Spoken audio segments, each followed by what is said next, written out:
Magandang araw sa iyo. Alam mo, sinuring naming mabuti yung mga materyales na ipinadala mo at may isang tema na talagang lumitaw. Isang bagay na parang hindi natin madalas na pag-uusapan.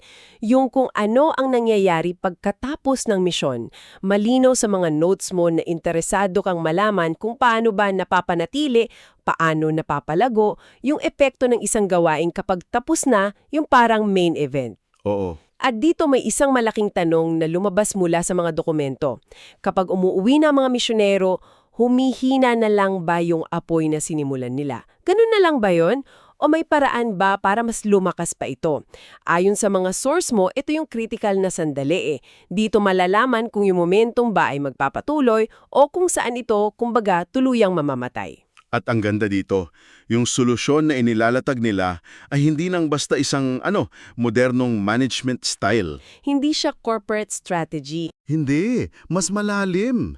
Ang mga source mo ay nag-aalok ng isang matibay na theological na pundasyon para dito na talagang binabago yung buong konsepto ng pag-uwi. Sabi nga, hindi raw ito pagtatapos, isa raw itong estrategikong redeployment, muling pagtatalaga. Okay, sige, himayin natin yan. Unahin natin yung problema. May isang phrase sa mga materyales mo na talagang tumatak sa akin. Tinawag nila itong the quiet exhale of the church o yung tahimik na buntong hininga ng simbahan. Ang ganda ng pagkakalarawan, no? Oo, totoo. Kapag umuwi yung mga misyonero, parang lahat tayo, ay, salamat, nakakaramdam ng ginhawa na parang, okay, tapos na, nagawa na nila yung parte nila. Pero sabi dito, may dalang kabutihan at trahedya yung pananaw na yan. Tama. At yung kabutihan, kailangan nating aminin, ay dahil ang pahinga ay banal. Biblical. Ito ay biblical, yung Sabbath, sagrado yan. So may good reason para sa exhale na yan.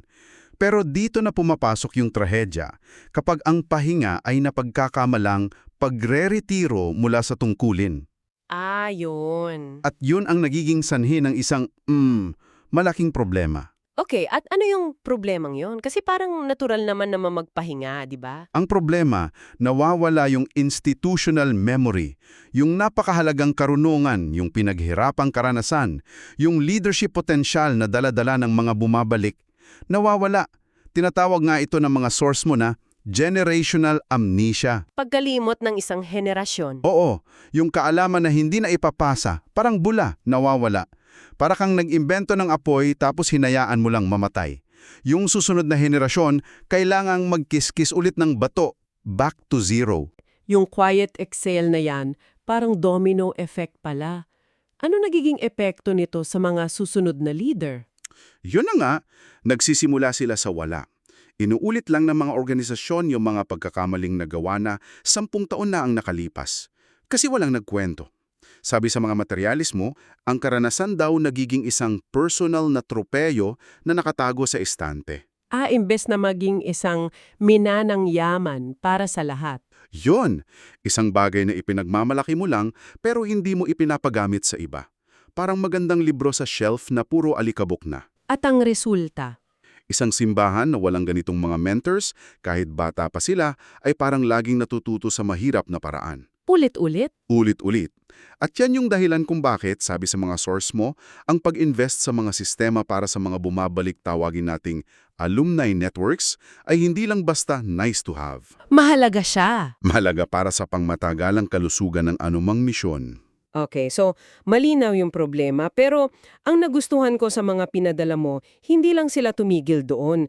Nag-aalok sila ng isang napakalalim na solusyon. Iginigiit nila na ang pagbuo ng mga alumni network na ito ay hindi lang basta magandang pamamahala.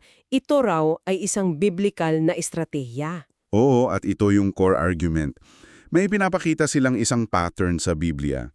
Ganito, pagtawag, tapos pagsusugo, paghubog, at heto na, pagbabalik bago yung pagpaparami. At yung pagbabalik ang madalas nating nakakalimutan. Yun ang laging nalalaglag sa kwento. Akala natin pagkatapos ng paghubog okay na, hindi pala. At grabe yung mga halimbawang binigay nila. Simulan natin kay Moses. Si Moses, perfect example. Pagkatapos ng napakatinding karanasan niya sa bundok Sinai, di ba? Kung saan nakaharap niya ang Diyos. Oo, hindi siya nag-retire sa tuktok ng bundok. Bumaba siya. At yung pagbaba niya, hindi yun demotion. Yun yung delivery system ng kalooban ng Diyos para sa buong bansa. Tapos yung mga huling sermon niya sa Deuteronomio, hindi lang yung mga lumang alala. Yun ay isang estrategikong paglilipat ng karunungan bago pumasok sa Promised Land. Deliberate. At hindi lang si Moses, si Pablo at mula sa bilangguan pa, isang lugar na iisipin mong katapusan na, di ba? Akala mo, game over na. Doon pa niya isinulat yung mga sulat na naging theological na gulugod ng unang simbahan. Yung karanasan niya kahit yung mga paghihirap, yun ang naging curriculum. At wag natin kalimutan yung pinaka-relatable siguro sa lahat, si Pedro. Yung pampublikong pagkakamali niya. 3 beses. Oo, at yung pampublikong pagpapanumbalik sa tabi ng nagbabagang uling. Yun ang nagpalalim sa kakayahan niyang mag-alaga ng iba. Yung mga sugat niya, yun mismo ang naging credentials niya. May isang linya doon sa mga source mo na napakaganda. God does not waste redeemed experience, He recycles it into leadership. Sandali, balikan natin yan. God recycles redeemed experience into leadership. Ang bigat nun. Di ba? Ibig sabihin, kahit yung mga pagkakamaye, yung mga kabiguan, yung mga sugat, hindi yan basura.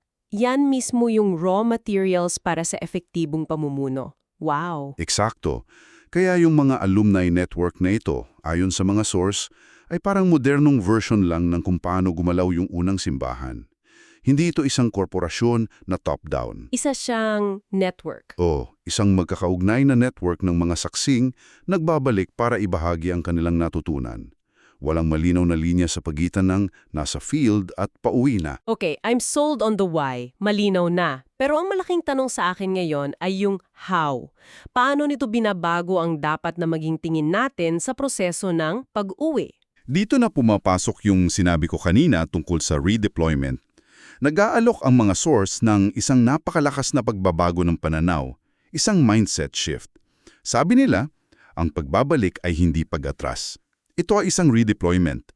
Ang pag-uwi ay hindi pag-alis, kundi isang estratehikong pagbabago ng posisyon sa laban. Parang mula sa front lines, inililipat ka sa command center para mag-train ng mga susunod na sundalo. Magandang analogy yan. At binabago nito ang lahat. Ang papel ng misyonerong nagbabalik ay nag-iiba. Mula sa pagiging isang pioneer, nagiging isa siyang steward. Isang katiwala. Katiwala ng karunungan at tagagawa ng landas para sa mga susunod sa kanya. Dala-dala nila yung mga yaman na nahubog sa misyon. Anong klaseng mga yaman yan? Kasi hindi lang ito basta skills, di ba? Parang mas malalim pa. Oo, malalim. Tinutukoy ito ng mga source bilang ecclesial assets. Mga yaman para sa buong simbahan. Una, cultural discernment.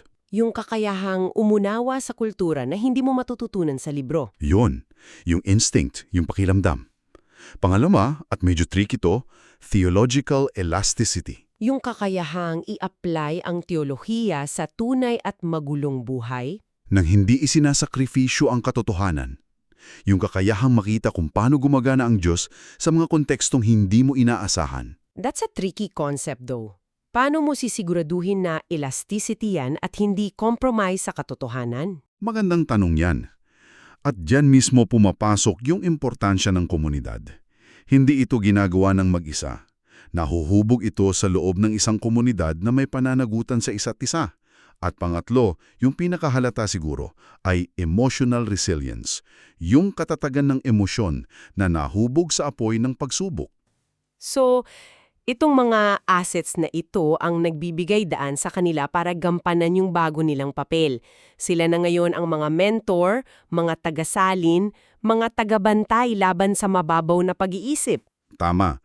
Sila yung nagpapaalala sa atin na ang misyon ay magastos, mabagal, pero sulit. At dito, nagbabago yung malaking tanong sa buhay ng isang tao. Hindi na lang ano ang nagawa ko. Kundi, paano ako mag-i-invest sa susunod na henerasyon? Yun yung pagbabago. Mula sa pagiging pioneer tungo sa pagiging steward. Okay, so malinaw yung why at what. Ngayon, pag-usapan natin yung pinaka-practical na bahagi. Paano ba talaga to ginagawa? Anong itsura ng mga network na to? Hindi naman ito basta social club lang, di ba? Definitely not. Inilalarawan nito ng mga source bilang mga formational ecosystems, mga kapaligiran na sadyang idisenyo para hubugin ang mga tao. At nakatayo to sa ilang haligi. Ang una ay yung pinaka-obvious, mentorship. Pero yung mentorship dito iba sa simpleng pagbibigay ng payo lang. Tama. Oo, malayo. Ang mentorship dito ay yung pagsasalin ng karanasan para maging karunungan na kumikilos. Intentional siya, parang relasyon ni Pablo kay Timoteo. Dito nabibigyan ng realidad yung idealismo. Okay, so mentorship. Ano yung pangalawa? Pangalawa, at napaka-importante nito, accountability and covenantal care. At binibigyan din nila, iba ito sa performance monitoring. Hindi ito tungkol sa resulta. Alam mo, maraming bumabalik na misyonero ang nahihirapan. Hindi dahil pagod sila, kundi dahil pakiramdam nila ay untranslated. Untranslated. Parang hindi sila maintindihan. Eksakto. Imagine mo, galing ka sa isang remote village for 5 years, nakita mo ang buhay at kamatayan. Pag-uwi mo sa isang party, ang tanong sa'yo, so, kumusta ang bakasyon mo sa abroad? Wow, oo nga no. Yan yung pakiramdam na untranslated. Ang covenantal care ay lumilikha ng isang tahanan para sa kanilang mga karanasan, mabuti man o masama, isang pangako na maglalakad ng kasama. That's powerful at napakatotoo niya. Narinig ko nen sa mga kaibigan kong bumabalik. They feel out of place na parang alien sila sa sarili nilang tahanan. So kailangan talaga ng intentional na community. Okay, pangatlo. Ang pangatlo ay isa sa mga konsepto na talagang nagustuhan ko, memory as ministry. Memory as ministry. Hindi ito tungkol sa nostalgia o pagbabalik tanaw lang sa good old days, tama? Hindi. Ito ay ang sinasadya at sistematikong pagdodokumento at pagbabahagi ng mga kwento at aral para maging isang pamana ng komunidad. Hindi lang personal na kwento. So yung pag-alala, isang espiritual na disiplina. Oo. Nagbabala ang mga source mo laban sa generational amnesia at inihalin tulad nila ito sa aklat ng mga hukom kung saan, di ba, lumitaw ang isang henerasyon na hindi nakakilala sa Panginoon o sa mga gawa na ginawa niya. Grabe, nakakatakot na parallel yan. Hindi dahil tumigil ang Diyos sa paggawa, kundi dahil hindi na ipasa ang alaala. So hindi lang ito storytelling, isa itong panlaban sa institutional memory loss. Eksakto. Ang pagbabahagi ng memorya sa kontekstong ito ay isang anyo ng ministeryo. Tinitiyak nito na ang pinaghirapan ng nakaraang henerasyon ay magiging pundasyon para sa susunod. Okay, so hagang tinitipon natin ang lahat ng to, ang pinakamalaking aral para sa akin ay ito. Ang panahon pagkatapos ng isang misyon ay kasing estratehiko ng pagsugo mismo. Ang pag-aalaga sa mga veterano ay kasing halaga ng pagre-recruit ng mga bago. Ito ay isang malaking pagbabago mula sa isang modelo ng pagsugo at paglimot tungo sa isang modelo ng pagpapanatili at pagpaparami. At yan ang nagdadala sa atin sa huling punto ng mga source mo. Isang pangunahing tanong tungkol sa stewardship, sa pagiging katiwala. Hindi na lang ito tungkol sa ano ang nagawa ko, kundi paano ko ipapasa at i-invest ang natutunan ko sa susunod na henerasyon. Ang tanong ay lumilipat mula sa personal na tagumpay tungo sa pangmatagalang pamana at nag-iiwan sila ng isang huling mapaghamong kaisipan para sa iyo. Ano yon? Ang karunungan ng mga misyonerong nakapaligid sa atin ngayon, tahimik na lang ba itong maglalaho kasama nila o magiging pundasyon ba ito para sa kinabukasan ng simbahan? Sinasabi ng mga source mo na ang sagot dyan hindi tsamba. Resulta yan ng sinasadyang pagbuo ng mga sistema ng koneksyon, pag-alaga at pag-alala. Kaya ang tanong na iniiwan nila para sa iyo ay ito. Ano ang isang maliit, ngunit tapat na hakbang na maaari mong gawin ngayon para gawing isang bagong panimulang linya ang isang dating katapusan?